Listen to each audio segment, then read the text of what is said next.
السلام علیکم ورحمۃ اللہ وبرکاتہ، نحمده ونصلی علی رسولہ الکریم، اما بعد فاعوذ باللہ من الشیطان الرجیم، بسم اللہ الرحمن الرحیم، رب اشرح لی صدری ویسر لی امری واحلل عقدۃ من لسانی یفقہوا قولی۔ قیامت کے دن کے بارے میں اللہ تعالیٰ فرماتے ہیں، بسم اللہ الرحمن الرحیم،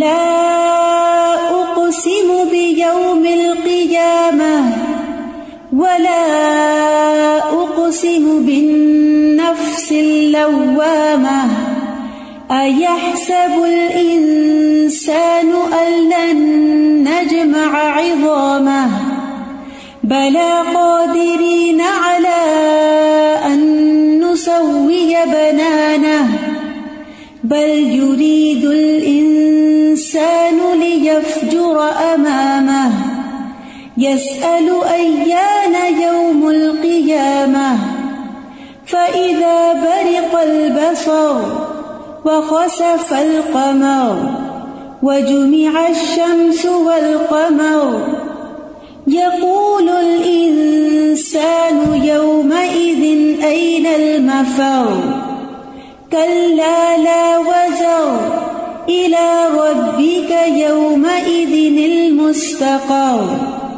نہیں میں قیامت کے دن کی قسم کھاتا ہوں، اور نہیں میں بہت ملامت کرنے والے نفس کی قسم کھاتا ہوں۔ کیا انسان یہ سمجھتا ہے کہ بے شک ہم کبھی اس کی ہڈیاں اکٹھی نہیں کریں گے؟ کیوں نہیں، ہم انہیں اکٹھا کریں گے، اس حال میں کہ ہم قادر ہیں کہ اس کی انگلیوں کے پورے درست کر کے بنا دیں۔ بلکہ انسان چاہتا یہ ہے کہ اپنے آگے نافرمانی کرتا رہے۔ وہ پوچھتا ہے اٹھ کھڑے ہونے کا دن کب ہوگا؟ پھر جب آنکھ پتھرا جائے گی اور چاند گہنا جائے گا اور سورج اور چاند اکٹھے کر دیے جائیں گے، اور انسان اس دن کہے گا کہ بھاگنے کی جگہ کہاں ہے؟ یعنی ان ساری مشکلات سے نکلنے کا کوئی راستہ ہے؟ ہرگز نہیں، پناہ کی جگہ کوئی نہیں۔ اس دن تیرے رب ہی کی طرف جا ٹھہرنا ہے، اللہ سے ملاقات کرنا ہے، اپنے اعمال کا حساب دینا ہے۔ تو ہم پڑھ رہے تھے حساب کتابی کے بارے میں کہ کس کس طرح مختلف لوگوں کا حساب ہوگا اور کیا سوال پوچھے جائیں گے۔ آج ہم انشاءاللہ دیکھیں گے کہ جہنم میں داخل ہونے سے پہلے کس قسم کے عذاب ہوں گے۔ ہم نے کل جتنی بھی باتیں ذکر کی اچھے اعمال اور برے اعمال کے بارے میں، ان میں بھی یہی تھا کہ اچھے اعمال کس طرح قیامت کے دن بھی فائدہ دیں گے۔ یاد رکھیے، اچھے اعمال انسان کو دنیا میں بھی فائدہ دیتے ہیں، کر بھلا ہو بھلا۔ جو کسی کی مشکل میں کام آتا ہے، اللہ تعالیٰ اس کی مشکل آسان کر دیتے ہیں۔ اچھے اعمال انسان کو موت کے وقت بھی فائدہ دیتے ہیں، جان نکلنے میں آسانی ہوتی ہے۔ اچھے اعمال انسان کو قبر کے اندر بھی فائدہ دیتے ہیں کہ قبر میں روشنی ہوتی ہے، قبر میں سکون ہوتا ہے، قبر جنت کے باغوں میں سے ایک باغ بن جاتا ہے۔ قبر کے علاوہ انسان جب قیامت کے دن اٹھے گا تو اچھے اعمال حشر کے میدان میں بھی اس کو فائدہ دیں گے، اور پھر اس کے بعد حشر میں جو مختلف سٹیپس ہیں وہاں پر اس کے لیے فائدے کا باعث بنے گے، اور بالآخر اس کو جنت تک پہنچائیں گے۔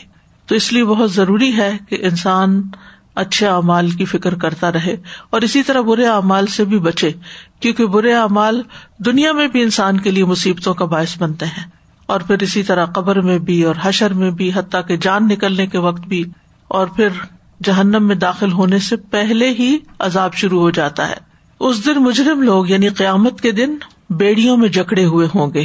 سورۃ ابراہیم میں اللہ تعالیٰ فرماتے ہیں، وَتَرَى الْمُجْرِمِينَ يَوْمَئِذٍ مُقَرَّنِينَ فِي الْأَصْفَادِ سَرَابِيلُهُم مِّن قَطِرَانٍ وَتَغْشَى وُجُوهَهُمُ النَّارُ لِيَجْزِيَ اللَّهُ كُلَّ نَفْسٍ مَّا كَسَبَتْ إِنَّ اللَّهَ سَرِيعُ الْحِسَابِ۔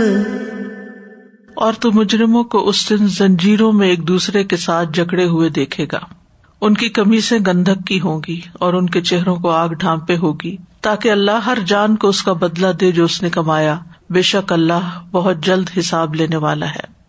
یہاں پر کیا بتایا جا رہا ہے؟ نبی صلی اللہ علیہ وسلم کو خطاب ہے، ترا آپ دیکھیں گے، کس کو دیکھیں گے؟ المجرمین، مجرموں کو۔ کب؟ یوم دن اس دن یعنی قیامت کے دن کس حال میں دیکھیں گے؟ مقرنین فی الاسفاد کہ وہ بیڑیوں میں جکڑے ہوئے ہوں گے، یعنی بیڑیوں میں جکڑ کر ان کے ہاتھ پاؤں کو باندھ دیا جائے گا اور وہ ذلت اور رسوائی میں ہوں گے. یعنی مجرم لوگ نہ صرف یہ کہ قیامت کے دن گھبراہٹ کا شکار ہوں گے بلکہ بیڑیوں میں بھی جکڑے ہوئے ہوں گے، ان کے دل گلوں میں اٹکے ہوئے ہوں گے، غم سے بھرے ہوئے ہوں گے. جیسے آتا ہے اذ القلوب لدى الحناجر کاظمین، کہ جب دل گلوں کے پاس غم سے بھرے ہوئے ہوں گے، یعنی کہ چوک ہو رہے ہوں گے. غم کی انتہا کے وقت ایسے ہوتا ہے، اور اس وقت ایک طرف زنجیریں اور طوق اور دوسری طرف شدید غم کا شکار ہوں گے. لیکن اس کے برعکس حشر کے میدان میں اہل ایمان کی عزت افزائی بھی کی جائے گی. یعنی قبر سے اٹھائے جانے والے گروہ جو ہیں وہ دو طرح کے ہوں گے. ایک وہ جو رحمان کی طرف بڑے آنر کے ساتھ لے جائے جائیں گے، جس کے بارے میں سورۃ مریم میں آتا ہے یوم نحشر المتقین الی الرحمن وفدا. سورۃ مریم میں اللہ تعالیٰ فرماتے ہیں آیت نمبر 85 میں یوم نحشر المتقین الی الرحمن وفدا، جس دن ہم متقی لوگوں کو رحمان کی طرف مہمان بنا کر اکٹھا کریں گے. یعنی جس طرح مہمان کو آنر دیا جاتا ہے، عزت دی جاتی ہے، اسی طرح متقی لوگ، اللہ سے ڈرنے والے لوگ، نیک کام کرنے والے لوگ جب حساب کتاب کے لیے پیش کیے جائیں گے تو مہمانوں کی طرح پیش کیے جائیں گے. اس کے برعکس دوسرے گروہ کو انتہائی ذلت اور رسوائی کے ساتھ پیش کیا جائے گا کہ ان کے ہاتھوں کو گردن کے ساتھ ملا کر اور پاؤں کو باندھ کے جکڑ کر پیش کیا جائے گا. تو دونوں طرح کے گروہوں میں بہت بڑا فرق ہوگا. کچھ کو عزت دی جائے گی، ویلکم کیا جائے گا، رحمان کے عرش کے سائے میں رکھا جائے گا، باوقار طریقے سے لایا جائے گا، ایک ڈیلیگیشن کے طور پر. وفد کہتے ہیں ڈیلیگیشن کو. جیسے بادشاہوں کے ڈیلیگیشن آتے ہیں تو ان کو کتنا پروٹوکول دیا جاتا ہے، تو یہ لوگ بھی اسی طرح قیامت کے دن اللہ سبحانہ وتعالیٰ کے حضور جب پیش کیے جائیں گے تو پورے احترام کے ساتھ اور ہر دہشت اور خوف سے وہ امن میں ہوں گے. لیکن اس کے برعکس مجرم انتہائی خوف، دہشت اور غم کا شکار ہوں گے. تو دونوں میں بہت بڑا فرق ہے. اس آیت کا جو پہلا حصہ ہے یہ قیامت کے دن سے متعلق ہے، لیکن دوسرا جس میں پھر ان کے جسم پر جو تارکول کے کپڑے ہوں گے اور شعلے ان پہ چھا رہے ہوں گے، یہ جہنم سے متعلق ہے. یعنی ان کو گندھک کا لباس پہنایا جائے گا، جس میں لباس میں ان کا جوتا، ان کا ازار، ان کا قمیص، ان کے سر کو ڈھانپ، ہر چیز گندگی کی ہوگی اور وہ آگ کے بھڑکانے میں اور زیادہ مددگار ہوگی. اور پھر اسی طرح یہ گناہوں کا بوجھ بھی اپنے سر پہ اٹھائے ہوئے ہوں گے. یعنی قیامت کے دن سورۃ الانعام آیت نمبر 31 میں آتا ہے قد خسر الذین کذبوا بلقاء اللہ حتی اذا جاءتهم الساعة بغتة قالوا يا حسرتنا على ما فرطنا فيها وهم يحملون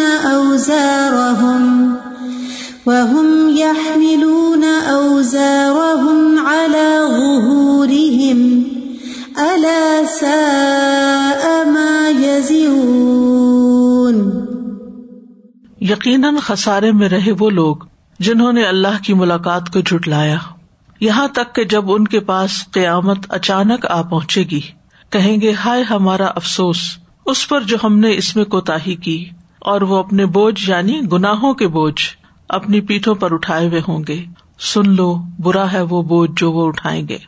اور اس کی مثال کیا ہے؟ جیسے جس شخص نے اس زمین سے ایک بالشت بھی کسی کی ظلمن لے لی، یعنی کسی کی زمین پہ جو صرف ایک بالشت کے برابر اس ظلم سے اس کو ہتھیا لیا، تو قیامت کے دن اللہ تعالیٰ اسے 7 زمینوں کا طوق ڈالیں گے. اس قسم کے بوجھ ہوں گے جو اپنے اوپر اٹھائے ہوئے ہوں گے. نبی صلی اللہ علیہ وسلم نے فرمایا 10 آدمیوں کے امیر کو بھی قیامت کے دن اس حال میں لایا جائے گا کہ وہ جکڑا ہوا ہوگا، اس کا عدل اس کو آزاد کرائے گا یا اس کا ظلم اس کو ہلاک کرے گا. پھر اسی طرح کچھ لوگوں کے منہ میں آگ کی لگام ڈالی جائے گی.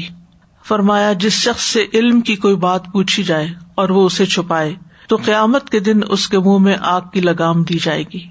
اور یہ قیامت کے دن کا حال ہے، ہم پڑھ رہے ہیں قیامت کے دن کے حالات. اسی طرح کچھ لوگ مفلوج اٹھیں گے. نبی صلی اللہ علیہ وسلم نے فرمایا جس شخص کی 2 بیویاں ہوں اور وہ ایک کو دوسری پر ترجیح دیتا ہو، یعنی ناانصافی کرتا ہو، وہ قیامت کے دن اس طرح آئے گا کہ اس کے جسم کا ایک حصہ گر چکا ہوگا، یعنی آدھے جسم کے ساتھ، یا آدھا جسم پیرالائز ہوگا. اسی طرح گندگی پھیلانے والے کا انجام نبی صلی اللہ علیہ وسلم نے فرمایا، جس شخص نے قبلہ رخ تھوک دیا وہ قیامت کے دن، یعنی نماز میں اگر اس کو ضرورت پیش آئی تو اس نے سامنے ہی تھوک دیا، تو وہ قیامت کے دن اس حال میں آئے گا کہ اس کا تھوک اس کی دونوں آنکھوں کے درمیان پیشانی پر ہوگا اور اسی چہرے کے ساتھ سب کے بیچ میں ہوگا. پھر قیامت کے دن بھوک محسوس کرنے والے، نبی صلی اللہ علیہ وسلم نے فرمایا دنیا میں زیادہ پیٹ بھر کے کھانے والے قیامت کے دن سب سے زیادہ بھوکے رہیں گے. پھر خبیث چیز صدقہ کرنے والے کا انجام. عوف بن مالک کہتے ہیں کہ رسول اللہ صلی اللہ علیہ وسلم نکلے اور آپ کے ہاتھ میں ایک عصا تھا، لاٹھی. ایک آدمی خشک اور خراب قسم کی کھجور مسجد میں لٹکا کے چلا گیا تھا کہ کھا لیں یہاں کے رہنے والے، جو اصحاب صفہ ہوتے تھے جن کا اپنا کوئی گھر بار نہیں تھا. آپ صلی اللہ علیہ وسلم کھجور کے خراب خوشے پر عصا مارنے لگے، یعنی آپ نے وہ لاٹھی لی اور کھجوروں کے اوپر مارنا شروع کر دی. پھر آپ نے فرمایا اگر یہ صدقہ کرنے والا چاہتا تو اس سے عمدہ قسم کی کھجور دے سکتا تھا. بلا شبہ قیامت کے دن یہ صدقہ کرنے والا ایسی ہی خراب کھجور کھائے گا، یعنی جیسا جس کے ساتھ برتاؤ کریں گے، جو جس کو دیں گے وہ اپنے ہی سامنے آئے گا. پھر لوگوں کے لیے پل بنے ہوئے لوگ ہوں گے کچھ. رسول اللہ صلی اللہ علیہ وسلم نے فرمایا ٹیک لگا کر نہ کھانا، چھنے ہوئے آٹے کی روٹی نہ کھانا، مسجد میں کوئی جگہ مقرر نہ کرنا تاکہ اسی میں ہی نماز پڑھی جائے، اور جمعہ کے دن گردنیں نہ پھلانگنا، ورنہ یعنی یہ جمعہ کے دن گردنیں پھلانگنے کے بارے میں بات ہو رہی ہے کہ بعض لوگ دیر سے آتے ہیں اور پھر اگلی صف میں جاتے ہیں اور وہ لوگوں کی گردنوں کے اوپر سے پھلانگتے پھلانگتے آگے پہنچتے ہیں. ورنہ اللہ قیامت کے دن تجھے لوگوں کے لیے پل بنا دے گا. مطلب یہ کہ لوگ اس کے اوپر سے چڑھ کے آگے جا رہے ہوں گے، روند رہے ہوں گے اس کو، یعنی اسی طرح اس کے اوپر بھی پاؤں رکھے جائیں گے جس طرح وہ لوگوں کے اوپر پاؤں رکھ رکھ کے یہ ٹھوکرے مار کے آگے جاتا تھا، کیونکہ جیسا عمل ویسی ہی سزا. پھر کچھ لوگ چہرے کے گوشت سے محروم ہوں گے.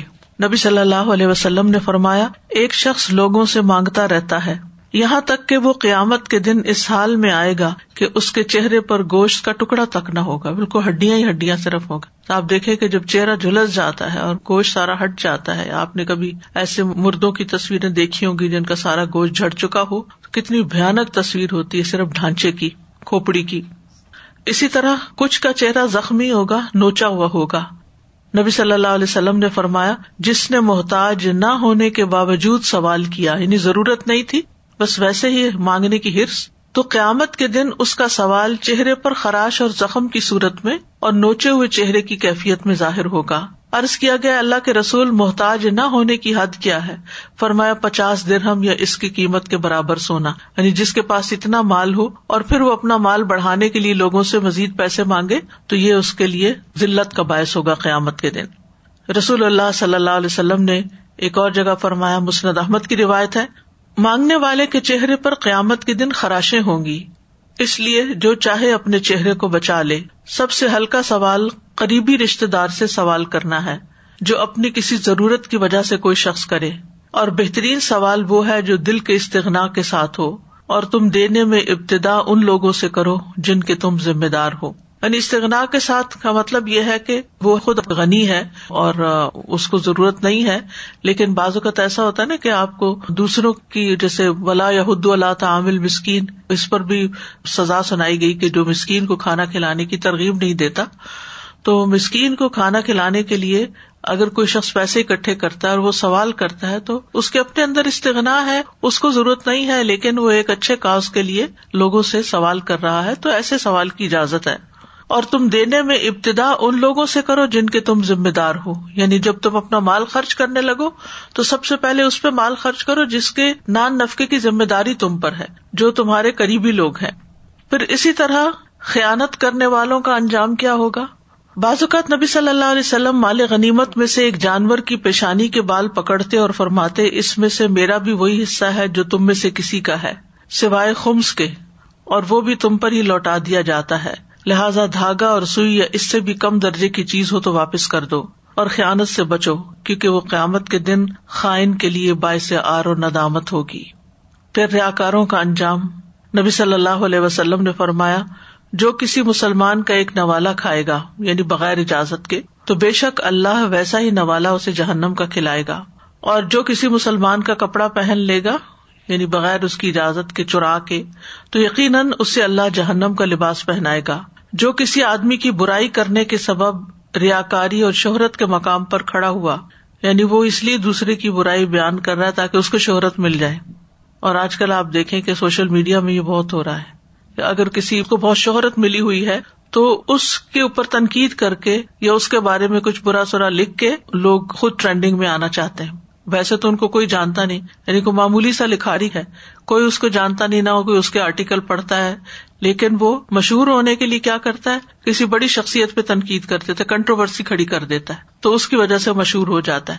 تو جو کسی کی برائی بیان کر کے اپنی شہرت حاصل کرے تو قیامت کے دن اللہ اسے شہرت اور ریاکاری کے مقام پر کھڑا کریں گے. اور اس کے علاوہ بھی جو ریاکاری کے لیے نیک کام کرے, تو یہ جو فیم کی خواہش ہے یا مشہور ہونے کی خواہش ہے کہ لوگ مجھے اکنالج کریں, لوگ مجھے چاہیں, لوگ مجھے پسند کریں, تو یہ ایک بہت خطرناک چیز ہے. قیامت کے دن مخصوص جگہ ہوگی جہاں پر ایسے لوگوں کو کھڑا کر کے پھر ذلیل کیا جائے گا.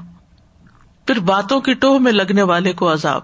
رسول اللہ صلی اللہ علیہ وسلم نے فرمایا, جو شخص لوگوں کی باتیں سننے کے لیے کان لگائے جو اسے پسند نہیں کرتے یا اس سے بھاگتے ہیں, یعنی بعض ہوتا ہے نا کہ آپ بات کر رہے تھے, اتنے میں مجلس میں کوئی ایسا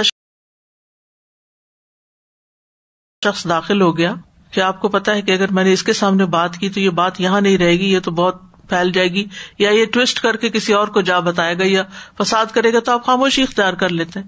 جب وہ شخص دیکھتا ہے کہ کوئی بات نہیں ہو رہی تو وہ پھر واپس نکل جاتا ہے اور جا کے دروازے کے پیچھے کان لگا کے سنتا ہے کہ اچھا اب کیا باتیں ہو رہی ہیں, اور وہاں سے کچھ پک کر کے پھر فتنہ فساد کرتا ہے. تو بہرحال جو شخص دوسرے لوگوں کی بات سننے کے لیے کان لگائے جو اسے پسند نہیں کرتے یا اس سے بھاگتے ہیں, تو قیامت کے دن اس کے کانوں میں سیسا پگھلا کر ڈالا جائے گا, اور یہ قیامت کے دن کا عذاب ہے. پھر اسی طرح مصور کو بھی عذاب دیا جائے گا. جو کوئی دنیا میں تصویر بنائے گا, یعنی ہاتھوں سے جیسے ڈرا کرنا, اسے قیامت کے دن مکلف بنایا جائے گا کہ اس میں روح بھی ڈالے, جو وہ نہیں کر سکے گا. پھر اسی طرح جھوٹا خواب سنانے والا. نبی صلی اللہ علیہ وسلم نے فرمایا, جس نے ایسا خواب بیان کیا جو اس نے دیکھا ہی نہ ہو, تو اسے جو کے 2 دانوں کو گرہ لگانے کے لیے کہا جائے گا, اور وہ اسے ہرگز کر نہ سکے گا. جو دیکھے ہوں گے بارلے وغیرہ, تو ان کے 2 دانوں کے درمیان گرہ لگاؤ تو دونوں اکڑے بھی ہوتے ہیں, وہ ان کی گرہ کیسے لگ سکتی ہے. پھر اسی طرح حد قذف. نبی صلی اللہ علیہ وسلم نے فرمایا, جس نے اپنے غلام پر تہمت لگائی حالانکہ غلام اس تہمت سے بری تھا, تو قیامت کے دن اسے کوڑے لگائے جائیں گے, الا یہ کہ اس کی بات صحیح ہو. یعنی بعض اوقات ایسے انسان پر انسان الزام لگا دیتا ہے, جیسے گھر میں کوئی زیور چوری ہوا, کوئی چیز ہوئی, تو الزام میڈ پر ہی لگا. اب ایسے لوگ بےچارے اپنی غربت کے مارے اور اپنی کمزوری کے باعث دوسروں کا ظلم سہتے ہیں بعض اوقات, حالانکہ قصور ان کا نہیں ہوتا, خود ہی رکھ کے کہیں بھولے ہوئے ہوتے ہیں, اور جب نظر نہیں آئی چیز, پہلی بدگمانی یہ فلاں نے چرایا ہوگا, اور پھر اس کو بلا کے جو تفتیش اور پڑتال کرتے ہیں جس ذلت آمیز طریقے سے, اور پھر بعض لوگ تو پولیس کے حوالے کر کے اس سے پٹواتے ہیں, اور وہ زیور جو ہے وہ کہیں اور سے نکل آتا ہے. تو اگر کسی نے کسی کو اس طرح پٹوایا تو قیامت کے دن اس کو بھی پیٹا جائے گا. پھر شہرت کا لباس پہننے والے کو عذاب دیا جائے گا. نبی صلی اللہ علیہ وسلم نے فرمایا, جس شخص نے شہرت کا کپڑا پہنا, اللہ تعالیٰ قیامت کے روز اسے ویسا ہی کپڑا پہنائیں گے, یعنی پرومیننٹ ہونے کے لیے جیسے کوئی لباس پہنا جاتا ہے. پھر ریشم کے استعمال پر آگ کے طوق کا عذاب ہے. معاذ بن جبل کہتے ہیں کہ نبی صلی اللہ علیہ وسلم نے ایک شخص کو ایک جبہ پہنے دیکھا جس کا گریبان ریشم کا بنا ہوا تھا. آپ نے فرمایا, قیامت کے دن یہ آگ کا ایک طوق ہوگا. آپ نے بخاری میں پڑھا ہوگا کہ 4 انگلی ریشم تک کی پٹی لگانے کی اجازت ہے, تو یہ گردن کے اوپر ریشم پہننے سے طوق کی بات کیوں کی گئی؟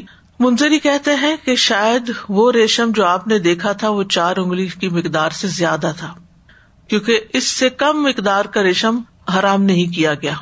اور اس کی دلیل حضرت عمر کی حدیث ہے جو صحیح مسلم میں ہے. عمر بن خطاب کہتے ہیں کہ نبی صلی اللہ علیہ وسلم نے ریشم پہننے سے منع کیا سوائے 2 یا 3 یا 4 انگلیوں کی پٹی کے. 2 انگلیاں, 3 یا 4. آپ نے دیکھا کہ جیسے امام حرم عید وغیرہ کے خطبے کے موقع پر جو جبے پہنے ہوئے ہوتے ہیں اس کے اوپر گولڈن پٹی لگی ہوئی ہوتی ہے, تو اس حد تک اجازت ہے.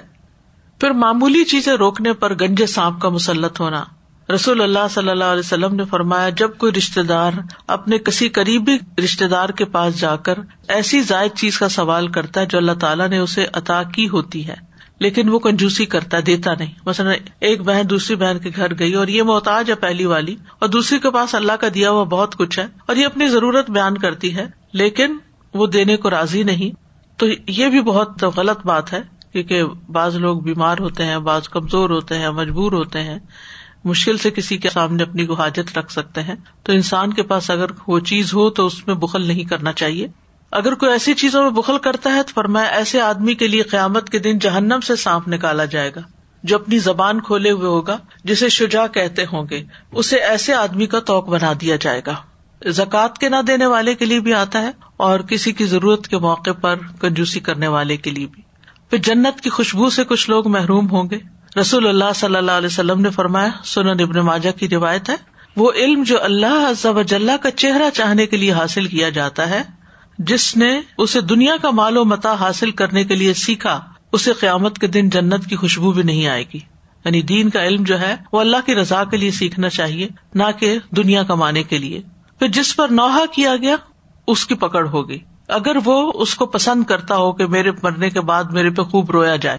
اور اسی طرح جو نوحہ کرنے والی ہے, فرمایا اگر اپنی موت سے پہلے توبہ نہ کرے تو قیامت کے دن اس حال میں کھڑی ہوگی کہ اس پر گندھک کا کرتا اور زنگ کی چادر ہوگی, یا خارش کی چادر ہوگی جس کو کہتے ہیں, وَدِرْعٌ مِّن جَرَبٍ.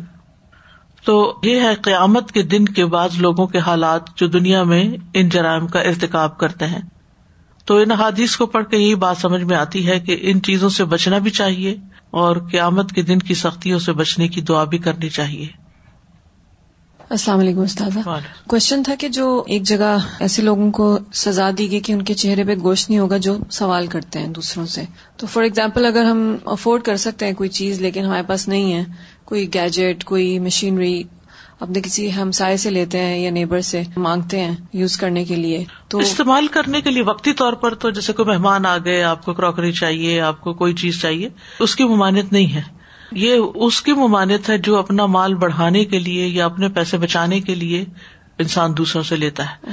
ضرورت پڑنے پر تو وہ یمنعون الماعون جو آتا ہے کہ ضرورت کی معمولی چیزیں بھی روکتے ہیں, تو وہ ضرورت کے وقت مانگنے میں بھی کوئی حرج نہیں اور دینے والے کو روکنی بھی نہیں چاہیے. السلام علیکم استاذہ, مجھے یہ پوچھنا تھا کہ شوہ اور کنجوسی میں کیا فرق ہے؟ شوہ کنجوسی تو یہ ہے کہ جیسے مال کو روک لینا, اور شوہ جو ہے وہ دل کی تنگی ہے جس میں انسان معاف نہ کرے, یعنی مال بھی روکے اور معافی بھی روکے. استاذہ جی یہاں پر یہ جو مصور کی جو بات ہوئی کہ وہ تصویریں بنانے والے کے اوپر بھی گناہ ہے, تو یہ جو ہر وقت سیلفی یا کوئی چیزیں بلا ضرورت تو وہ بھی نہیں بنانی چاہیے, لیکن وہ تو ایک مشینی عمل ہے. ہاتھ سے ڈرا کر کے یہ کہنا کہ میری تخلیق ہے, تو اللہ کی تخلیق کی برابری ہے نا. اس لیے ان ساری چیزوں کو پڑھ کے کیا بات سمجھ میں آتی ہے؟ ہم سمجھتے ہیں کہ بس قیامت کا دن ہوگا, ہلہ گلا ہوگا, بس ادھر سے بچ کے ادھر سے ادھر پار نکل جائیں گے. لیکن یہ ہے کہ یہ ساری چیزیں جن کا ذکر ان حدیث میں آیا ہے, یہ کہیں نہ کہیں معاشرے کے اندر دکھائی دیتی ہیں, اور لوگ ان پہ توبہ بھی نہیں کرتے, کیونکہ توبہ کریں تو چھوڑ ہی دیں, ان کو کنٹینیوسلی کرتے جاتے ہیں. جی آج کل جیسے اب یہ ٹریولنگ پہ پابندی ہے تو اتنی لمبی لسٹ ایوری ڈے ایڈ آن ہوتی جاتی ہے کہ اچھا اب یہ چیز اس طرح سے ہوگی, اب یہ اس طرح سے ہوگی. تو جس نے بھی کسی نے ٹریول کرنا ہوتا ہے وہ ساری لسٹ دے کے جاتا ہے. جیسے ابھی ریسنٹلی انہوں نے کورونا کا ٹیسٹ کا سرٹیفکیٹ آپ کے پاس ہونا چاہیے کہ آپ کا نیگیٹو ٹیسٹ ہے before you go to airport. تو جیسے جس نے بھی ٹریول کرنا ہے وہ اپنا جو ہے وہ چیک کرتا رہتا ہے کہ کوئی اور کیا کیا ریسٹرکشن ہے اور کیا کیا ڈاکومنٹ چاہیے جو میرے کلیئر ہو. تو ایسے ہی پھر یہ قیامت کے دن کی ساری چیزیں ہیں, جیسے ہمارے علم میں ہونا چاہیے کہ کس کس چیز کا کیا کیا حساب ہے اور کس کس چیز کا کیا اچھا جائے گا اور کیا کیا سزائیں ہیں اس کی, یعنی کیا کیا ٹریولنگ کی ریکوائرمنٹس ہیں آگے جانے کی, اعمال نامے میں کیا کیا ہونا چاہیے اور کیا کیا نہیں ہونا چاہیے سامان میں. استاذہ مجھے لگ رہا تھا آپ نے بھی کہا نا کہ احوال, یہ جتنے بھی احوال ہم پڑھ رہے ہیں اچھے یا برے, یہ ہماری زندگیوں کو, اس وقت کی زندگیوں کو ریفلیکٹ کریں. یہاں معاف کرنا, یہاں پہ کسی سے احسان کرنا, یہاں کسی پہ رحم کرنا, وہ سب وہاں اجر کا سبب نظر آ رہا ہے.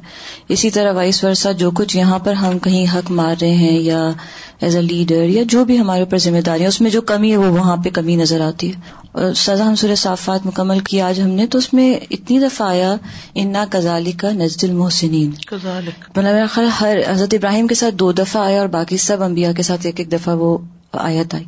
تو میں یہ سوچی تھی کہ سزا دنیا میں احسان کرنا یا محسن بننا بہت مشکل کام ہے, لیکن یہ جنت کے وعدے اور یہ جنت کی بشارتیں اور جس طرح اللہ سبحانہ تعالیٰ اسپیشل سلوک بعض لوگوں سے کر رہے ہیں، تو جب یہ ذہن میں رہیں تو اللہ توفیق دے کہ ہم واقعی احسان کرنے والوں میں سے بن جائیں. اور اللہ سبحانہ تعالیٰ ان انبیاء کے قصے سنا کے ہمیں موٹیویٹ کرتے ہیں کہ اگر دنیا میں رہتے ہوئے ہم بھی ان کے نقش قدم پہ چلیں تو ہم بھی اس کیٹیگری میں آ سکتے ہیں. It is doable, it is very tough, لیکن اللہ توفیق دے کہ یہ کر بھی سکتے ہیں. اور پھر رزلٹ نظر آ رہا ہے کہ سبحان اللہ کیا VIP ٹریٹمنٹ ہے بعض لوگوں کے ساتھ.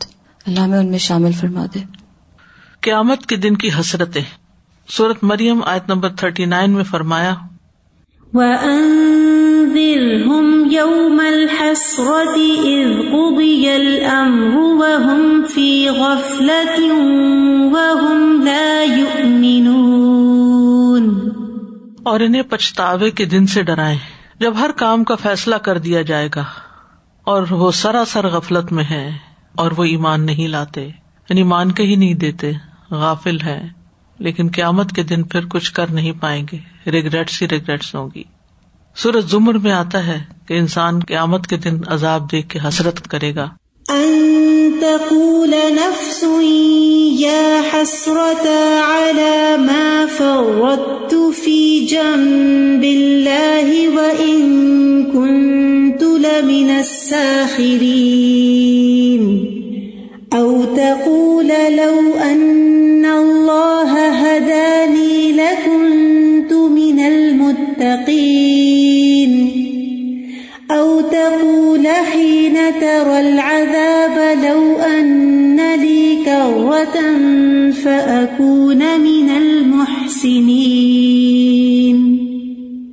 بلى قد جاءتك آياتي فكذبت بها واستكبرت وكنت من الكافرين.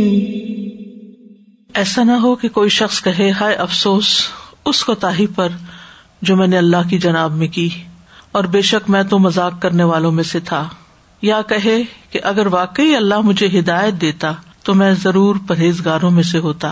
یا کہے جب وہ عذاب دیکھے کہ کاش واقعی میرے لیے ایک بار لوٹنا ہو تو میں نیک عمل کرنے والوں میں شامل ہو جاؤں. کیوں نہیں، بے شک تیرے پاس میری آیات آئیں تو تو نے انہیں جھٹلا دیا اور تکبر کیا اور تو انکار کرنے والوں میں سے تھا. یعنی آج جو تم کہتے ہو کہ مجھے ایک چانس اور ملے، تو بات یہ ہے کہ دنیا میں تجھے چانس تو دیا گیا تھا، تم نے اس وقت کچھ کر کے نہیں دکھایا، تو اب دوبارہ کیا کرو گے؟ پھر اللہ کے حق میں کمی کرنے والے قیامت کے دن حسرت کا شکار ہوں گے. سورۃ الانعام آیت 31 میں فرمایا قد خسر الذين كذبوا بلقاء الله حتى إذا جاءتهم الساعة بغتة قالوا يا حسرتنا على ما فرطنا فيها وهم يحملون أوزارهم على ظهورهم ألا ساء ما يزرون. بلا شبہ جن لوگوں نے اللہ سے ملاقات کو جھٹلایا وہ نقصان میں رہے. یعنی مانا ہی نہیں کہ قیامت کے دن دوبارہ جی اٹھنا ہے، اللہ کے حضور حاضر ہونا ہے. حتیٰ کہ جب قیامت اچانک انہیں آ لے گی، یعنی قیامت کا دن تو آنا ہی ہے اور آئے گی، اور جب اچانک آئے گی تو کہیں گے افسوس اس معاملے میں ہم سے کیسی تقصیر ہوئی، کیسی کوتاہی ہوئی.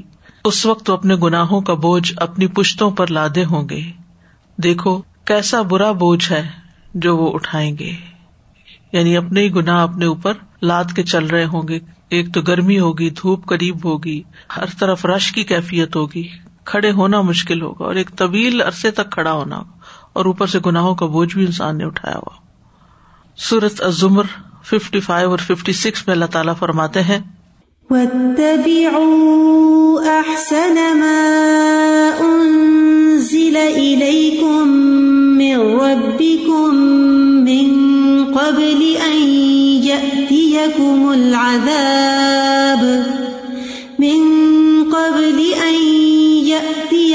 الْعَذَابُ بَغْتَةً وَأَنتُمْ لَا تَشْعُرُونَ. أَن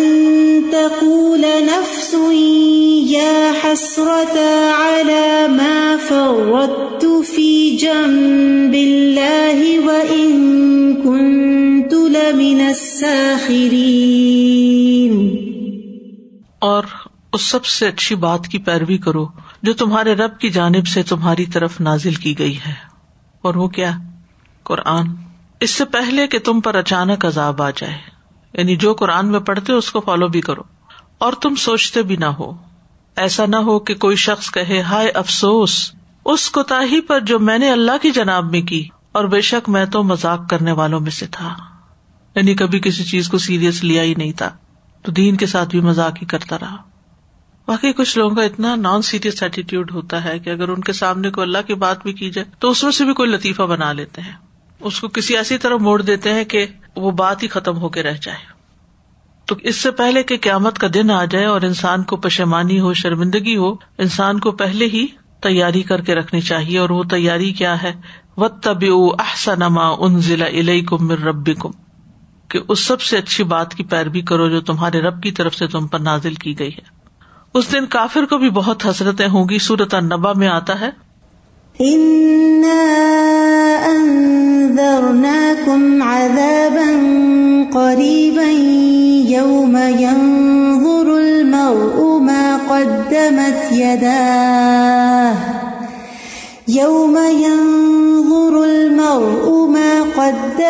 يَدَاهُ وَيَقُولُ الْكَافِرُ يَا لَيْتَنِي كُنتُ تُرَابًا. جس دن آدمی دیکھ لے گا جو اس کے دونوں ہاتھوں نے آگے بھیجا، اور کافر کہے گا اے کاش کہ میں مٹی ہوتا. یعنی کافر کی یہ حسرت ہوگی کہ میں مٹی ہو جاتا اور میں نہ پیدا ہوتا نہ میرا حساب کتاب ہوتا. اور یہ کب ہوگی اس کی حسرت؟ جب وہ اپنا اعمال نامہ دیکھے گا. یوم ینظر المرء ما قدمت یداہ، دنیا میں وہ کیا کمائی کرتا رہا، دونوں ہاتھوں نے آگے کیا بھیجا، کیونکہ لکھنا، پڑھنا، کھانا پینا، کام کاج سب کچھ انسان اپنے ہاتھوں سے کرتا ہے. تو انسان کے اعمال کا ایک بڑا حصہ اس کے ہاتھوں سر انجام پاتا ہے. پھر مجرموں کی بھی حسرت ہوگی. سورۃ السجدہ میں اللہ تعالیٰ فرماتے ہیں وَلَوْ تَرَىٰ إِذِ الْمُجْرِمُونَ نَاكِسُو رُءُوسِهِمْ عِندَ رَبِّهِمْ رَبَّنَا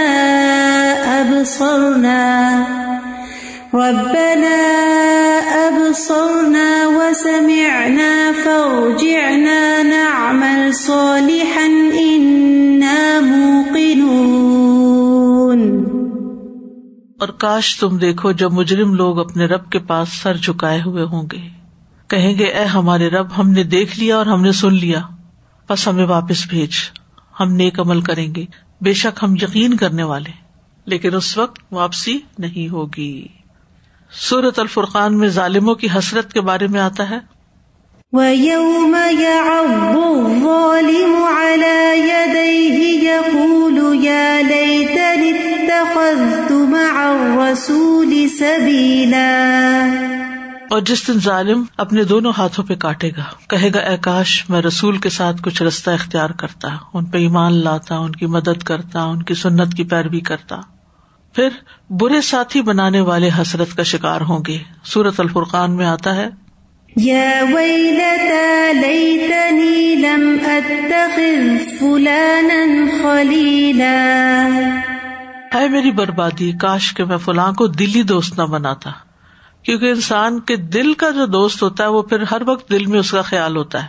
اور پھر اس طرح اگر وہ انسان اچھا نہیں تو جو کچھ وہ کہتا ہے وہ انسان کرنے کو تیار ہو جاتا ہے، اور اس طرح اپنی دین دنیا دونوں کا نقصان کرتا ہے. پھر نافرمانوں کا عذاب دیکھ کر انسان ندامت چھپائے گا. سورۃ یونس میں اللہ تعالیٰ فرماتے ہیں وَلَوْ أَنَّ لِكُلِّ نَفْسٍ ظَلَمَتْ مَا فِي الْأَرْضِ لَافْتَدَتْ بِهِ وَأَسَرُّوا النَّدَامَةَ لَمَّا رَأَوُا الْعَذَابَ وَقُضِيَ بَيْنَهُم بِالْقِسْطِ وَهُمْ لَا يُظْلَمُونَ. اور اگر فی الواقع ہر اس شخص کے لیے جس نے ظلم کیا ہے وہ سب کچھ ہو جو زمین میں ہے تو وہ اسے ضرور فدیے میں دے دے، یعنی عذاب سے جان چھڑانے کے لیے. اور وہ پشیمانی کو چھپائیں گے جب عذاب کو دیکھیں گے، اور ان کے درمیان انصاف کے ساتھ فیصلہ کیا جائے گا اور وہ ظلم نہ کیے جائیں گے. یعنی ہر انسان کو وہی ملے گا جو وہ کما کر لایا ہوگا. جنت دیکھ کر نافرمان حسرت کرنے لگیں گے. سدی کہتے ہیں ان کے لیے جنت بلند کر دی جائے گی, اونچی اٹھا دی جائے گی, تو وہ اس کی طرف دیکھیں گے اور اس میں ان کے گھروں کی طرف دیکھیں گے. پھر کہیں گے کاش کہ انہوں نے اللہ کی اطاعت کی ہوتی. پھر وہ مکانات جنت کے مومنوں میں بانٹ دیے جائیں گے. اس وقت نافرمان شرمندہ ہوں گے. یہ اعمال ان کی طرف اس لیے نسبت کیے گئے کیونکہ انہیں اس کا حکم دیا گیا تھا, اور حسرت کسی چیز سے محروم ہونے میں ندامت کا سب سے اونچا درجہ ہے.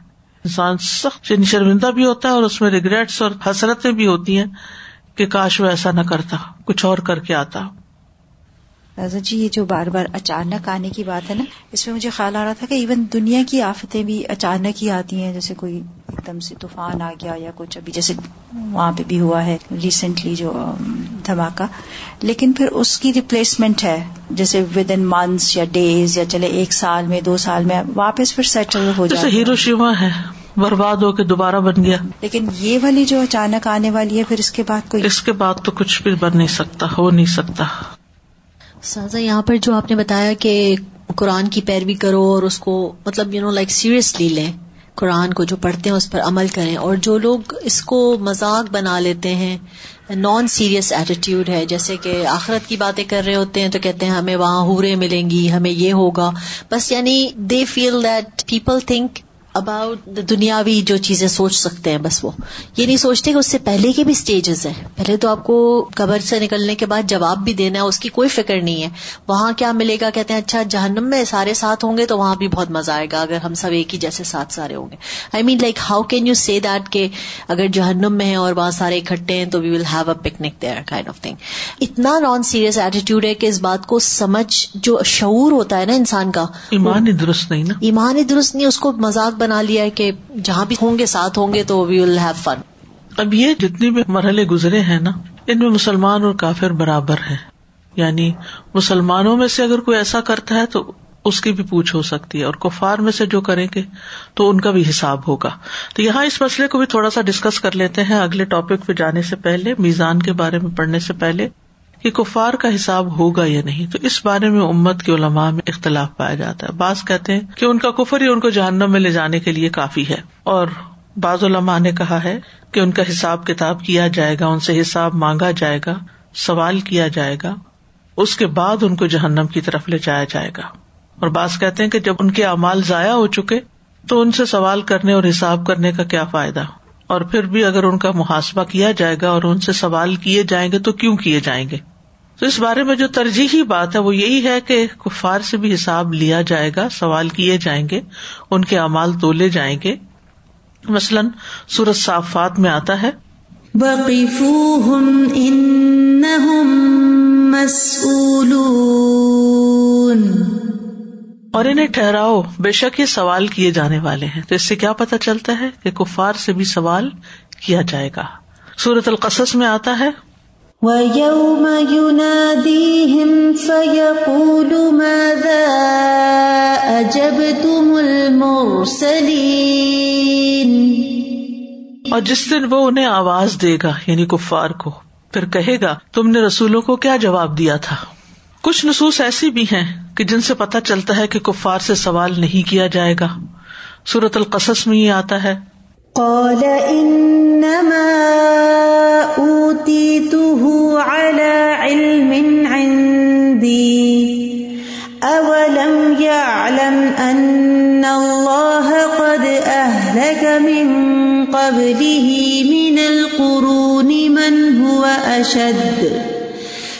هُوَ أَشَدُّ مِنْهُ قُوَّةً وَأَكْثَرُ جَمْعًا وَلَا يُسْأَلُ عَنْ ذُنُوبِهِمُ الْمُجْرِمُونَ,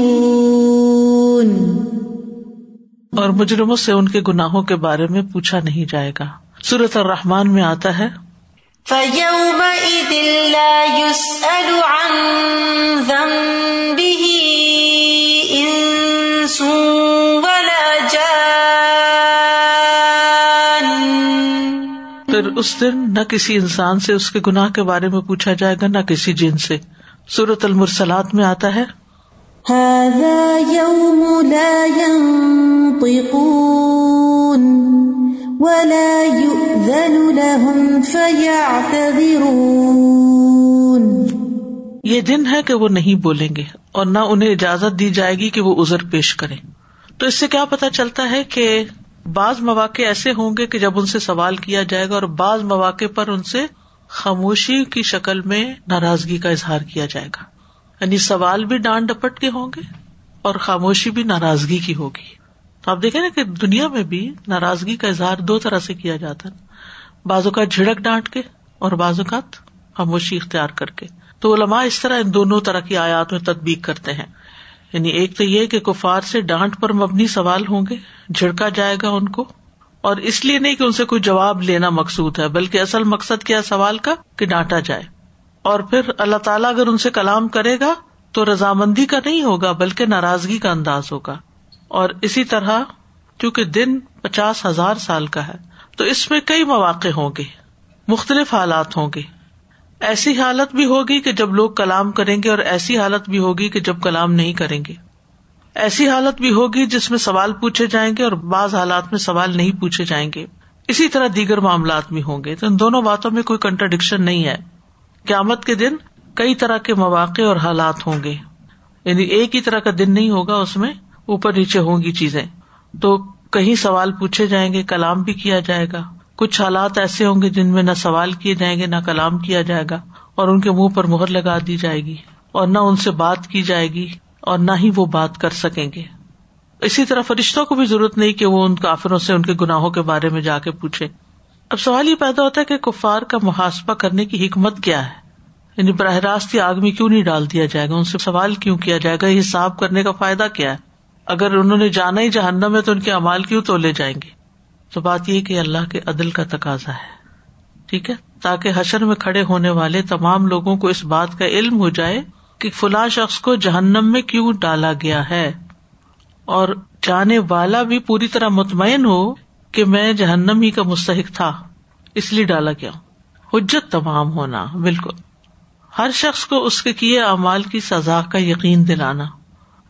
سورۃ الملک میں آتا ہے وَقَالُوا لَوْ كُنَّا نَسْمَعُ أَوْ نَعْقِلُ مَا كُنَّا فِي أَصْحَابِ السَّعِيرِ فَاعْتَرَفُوا بِذَنبِهِمْ فَسُحْقًا لِأَصْحَابِ السَّعِيرِ. اور وہ کہیں گے اگر ہم سنتے ہوتے یا سمجھتے ہوتے تو بھڑکتی ہوئی آگ والوں میں شامل نہ ہوتے. پس وہ اپنے گناہ کا اقرار کریں گے، سو دوری ہے بھڑکتی ہوئی آگ والوں کے لیے. تو بات یہ ہے کہ جو جہنم میں جائے گا وہ مکمل طور پر اس بات سے مطمئن ہوگا کہ وہ جہنم میں جانے کا ہی مستحق تھا، اور اس پر حجت قائم کر دی جائے گی اور اللہ تعالیٰ کا عدل ظاہر ہو جائے گا. سورۃ الاسراء میں آتا ہے وَكُلَّ إِنسَانٍ أَلْزَمْنَاهُ طَائِرَهُ فِي عُنُقِهِ وَنُخْرِجُ لَهُ يَوْمَ الْقِيَامَةِ كِتَابًا يَلْقَاهُ مَنشُورًا اقْرَأْ كِتَابَكَ كَفَى بِنَفْسِكَ الْيَوْمَ عَلَيْكَ حَسِيبًا. اور ہر انسان کو ہم نے اسے اس کا نصیب اس کی گردن میں لازم کر دیا ہے، اور قیامت کے دن ہم اس کے لیے ایک کتاب نکالیں گے جسے وہ کھلی ہوئی پائے گا. پڑھ اپنی کتاب، آج تو خود اپنے لیے بطور محاسب کافی ہے. یعنی خود ہی فیصلہ کر سکتے ہو کہ تم کیا ڈیزرو کرتے ہو. تو یہاں ان کو ڈانٹ کر چھڑک کر ان سے ایک طرح سے محاسبہ کیا جائے گا، اور پھر یہ کہ ان کو آگ پر پیش کیا جائے گا اور پوچھا جائے گا کیا یہ حق نہیں؟ تو کہے گی کیوں نہیں، ہمارے رب کی قسم. تو کہا جائے گا چکھو عذاب اس کے بدلے جو تم کفر کرتے تھے. یعنی حشر کے میدان میں ہی ان کو سزا ملنی شروع ہو جائے گی. پھر سورۃ الانعام کی 130 آیت میں آتا ہے یا معشر الجن والانس الم یأتکم رسل منکم یقصون علیکم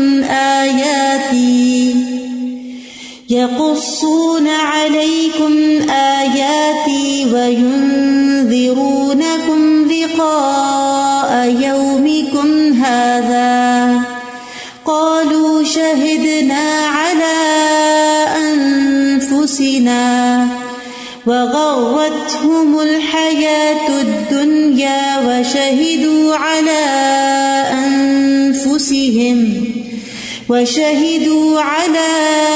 أنفسهم أنهم كانوا كافرين.